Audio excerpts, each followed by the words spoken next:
Breaking news, pambansang kamama ni Pacquiao natuwa sa panalo ni Weljan Mindoro na ginanap ngayon sa Dubai. Nakalaban ni Mindoro itong si Joel Camilleri na may kartadang 29 wins, 14 KOs, may 8 talo. Edad 34 ito at isang Australian. Round 1, magandang pinakita ni Joel Camilleri. Sinubukang i-outback si Mindoro. Pero halatang hindi tumatalab ang suntok ni Joel Camilleri, parang siopaw lang. Hindi masyadong kumakana si Mindoro sa mga unang round. Tansyado muna ang suntok. Magalaw itong si Camilleri kaya hindi pwedeng kamadayan agad.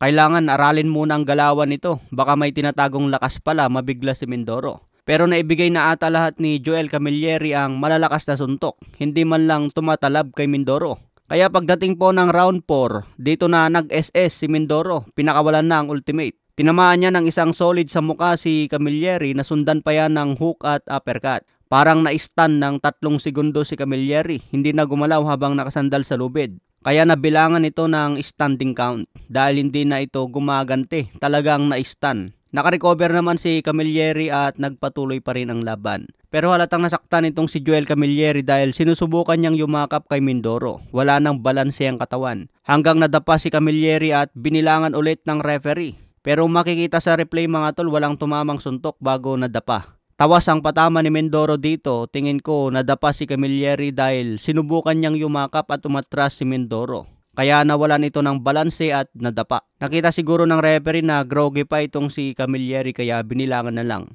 Nakabangon pa rin si Camilleri at nagpatuloy ang laban. Pero hindi na tinigilan ni Mindoro hanggang nagroggy ulit at tinamaan ng uppercut. Dito na tinigil ang laban at panalo na si Mindoro via TKO sa round 4. 2 beses muna nabilangan si Camilleri bago tinigil ng referee.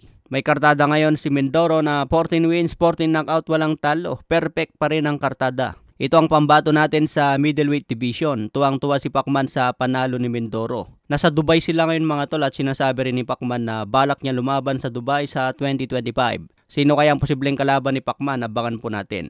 Kung tignan natin sa box streak, wala sa record itong laban ni Mindoro kontra Camilleri. Matatandaan huling laban ni Mindoro kontra Lucas de Abreu. Nangyari ito November 11, natapos din yan sa knockout. Isang buwan lang ang nakalipas, lumaban ulit ngayon si Mindoro. Natapos din sa TKO. Kung mapalaban na si Mindoro sa matataas na level sa middleweight, talagang matitindi na ang makaharap niya dyan. Sana magtuloy-tuloy ang panalo hanggang mapasama na sa top 10. Matindi ang champion ngayon sa middleweight, si Erislan de Lara at si Janibek Alimcanoli. Samantala, pambansang kamama ni Pacquiao nangunguna sa Boxing Hall of Fame inductee ngayong 2025. Matik na agad napapasok si Pacman dyan dahil nag-iisang champion sa 8 dibisyon. Champion pa sa 4 na dekada matapos talunin si Kit Turman noong 2019. Sa 2025 may binabalak na laban si Pacman. Di lang natin alam kung isang exhibition o isang professional fight. Okay mga tol, hanggang sa muli.